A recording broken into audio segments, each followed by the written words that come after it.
직접 우리나라로 진출하는 중국 공장 판매자들도 늘어나고 국내 온라인 판매자도 더욱 많아지는데, 온라인 강의들을 보면 성공하는 국내 판매자가 엄청나게 많아 보입니다.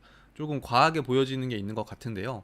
특히나 여전히 과일 위탁 판매나 브랜드 리셀 같은 강의들이 많이 보이더라고요. 근데 과일 도매업 하는 분이 이런 말씀을 하시더라고요. 마트 팀장이나 도매상들이 바보라서 위탁을 안 하는 게 아니다. 내가 직접 퀄리티를 선별하지 않고 CS에 대한 책임을 감당할 자신이 없다라고요. 그만큼 현업에 계시는 분들은 과일을 온라인 위탁 판매하는 게 쉽지 않다는 걸 알고 계시는 거예요. 그 밖에 뭐 브랜드, 화장품 리셀 같은 경우도 지재권 이슈가 생길 수 있는 굉장히 리스크한 방법이기도 합니다. 그러니까 위탁 판매는 정말 소수의 능력자가 아니면 다른 온라인 판매 방식보다 훨씬 더 어려운 시장인 거예요. 그래서 오늘은 위탁 판매에 가려진 단점들을 좀 더 들여다보고요. 꾸준히 수익을 내면서 지속 가능한 온라인 사업을 위해서는 어떤 부분을 중점적으로 체크해야 하는지 핵심만 알려드리도록 하겠습니다. 일단 위탁 판매는 진입 장벽이 낮고 시작이 쉽다는 게 가장 큰 장점이죠. 근데 이게 누구나 쉽게 들어올 수 있어서 경쟁이 끝없이 치열해진다는 거예요. 경쟁이 무한대로 발생하니까 안 그래도 적은 마진 구조에서 경쟁으로 인한 광고비까지 점점 늘어나게 되면 빠르게 사업을 접을 수밖에 없는 거죠. 그러니까 위탁 판매는 안정적인 구조가 아닌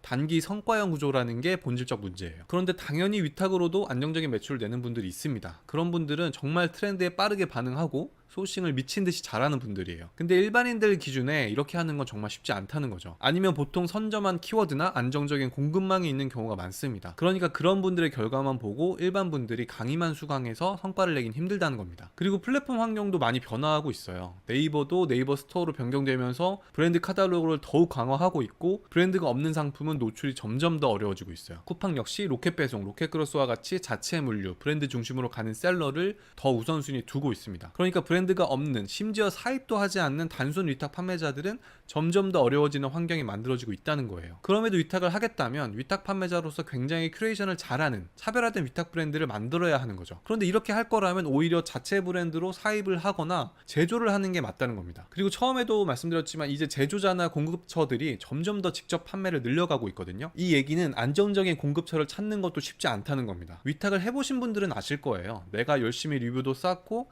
사전 작업도 열심히 해서 판매를 해왔는데 공급처에서 직접 채널에 등록해서 판매하는 거죠. 그럼 순식간에 내가 달성하던 매출이 없어지게 되는 거예요. 그리고 과일 같은 경우가 특히나 이 리스크가 굉장히 큰데, 품질과 배송에 문제가 생겼을 때 CS 관리가 정말 힘들다는 겁니다. CS에서 문제가 생기면 당연히 고객 불만 쌓이고 안 좋은 리뷰도 계속 생길 거고요. 그럼 운영하는 계정에도 문제가 생길 수 있습니다. 그러니까 믿을 만한 공급처를 찾는다고 해도 직접 판매를 하거나 아니면 기존에 판매하던 가격을 흔들거나 하게 되면 단순 위탁 판매자는 바로 문제가 생기게 되는 겁니다. 결국 통제권이 없는 사업은 흔들릴 수밖에 없는 거예요. 물론 위탁은 일단 시작 자체는 쉽기 때문에 성과도 빨리 볼 수 있는 장점도 있습니다. 그렇기 때문에 경험을 쌓기 위한 초반 테스트 용도로서는 아주 좋다고 생각해요. 온라인 판매에 대한 경험이 없는 분들은 이 환경에 익숙해지기 위해서 초반에 진행하는 것은 매우 좋지만 이걸 장기 사업으로 보고 하기에는 한계가 있다는 거죠. 그래서 이제는 어떻게 내 브랜드를 만들 것인가를 무조건 고민을 해야 합니다. 꼭 제조가 아니더라도 직접 사입을 하고 리패키징을 해서 내 브랜드로 만들 수도 있고요. 일상공감이나 깔끔대장 같은 브랜드들을 보면 중국에서 소싱하는 상품도 있지만 모두 본인들의 브랜드로 판매를 하고요. 직접 제조하는 공산품들도 있습니다. 가장 좋은 건 역시나 특정 품목을 직접 제조하는 거겠죠. 일반 공산품을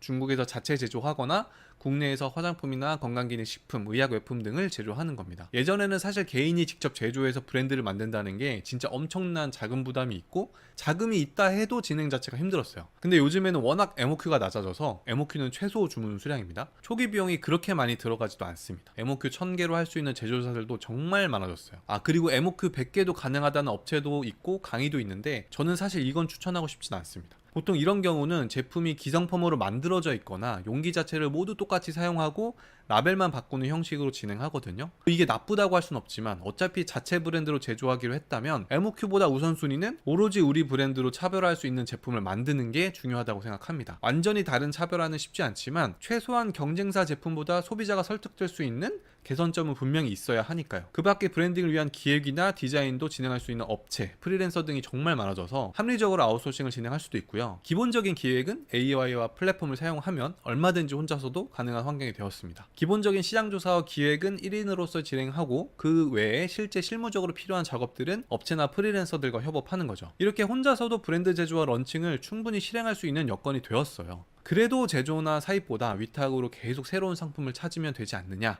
생각하시는 분들도 계실 텐데요. 그 상품을 찾는 시간과 노력을 브랜드 개발에 쓴다면 장기적으로 훨씬 더 큰 수익과 브랜드 자산을 만들어갈 수 있다는 겁니다. 정리하자면 위탁 판매는 누구나 쉽게 시작할 수 있는 좋은 경험일 수 있습니다. 하지만 그것만으로는 지속 가능한 사업이나 부업을 할 수 없다는 거예요. 반대로 브랜드는 시간이 지날수록 가치가 쌓이고 그만큼 경쟁력이 생기는 거고요. 하지만 물론 브랜드 만드는 게 쉽지 않습니다. 당연히 어려운 과정이고, 그래서 브랜드 개발이나 제조에 대한 강의가 시장에 별로 없는 것이기도 해요. 사람들은 일단 어렵고 복잡한 걸 싫어하잖아요. 빨리 성과를 보고 싶어 하니까요. 그만큼 브랜드는 개발 과정 자체도 어렵고 무엇보다도 각자의 상황이 너무나 다르다는 거예요. 똑같은 강의를 들어도 누군가는 성공하고 누군가는 실패하는데 실패하는 사람이 훨씬 더 많죠. 왜냐하면 각자가 가지고 있는 자본, 경험, 현재 직업, 사용할 수 있는 시간, 이게 다 다르니까요. 그래서 진짜 사업이나 부업을 하고 싶은 분들에게 정말 필요한 건 일반적인 강의나 정보가 아니라 나에게 맞는 맞춤 전략이 필요합니다. 실제로 현재 내 상황을 객관적으로 분석하고 무엇이 우선순위인지, 방향성을 어떻게 잡아야 하고 무엇을 실행해야 하는지를 정확하게 파악해야 하는 거예요. 그래서 제가 지금 1대1 맞춤 컨설팅을 진행하고 있는데요. 여러분들의 현재 상황을 토대로 방향성을 정하고 바로 실행할 수 있는 최적의 액션 플랜을 제시해 드립니다. 이제 좋은 정보나 강의들은 너무 많잖아요. 중요한 건 여러분들에게 맞는 가장 현실적인 방향과 실행 순서를 짚어드리는 거예요. 그래서 영상 하단 고정 댓글을 보시면 더 자세한 내용을 확인하실 수 있습니다. 꼭 한번 참고해 보시고 본인에게 맞는 전략을 한번 세워보시기 바랍니다. 그럼 저는 더 많은 정보와 인사이트를 드릴 수 있도록 노력하겠습니다. 구독과 좋아요도 한 번씩 부탁드릴게요. 감사합니다.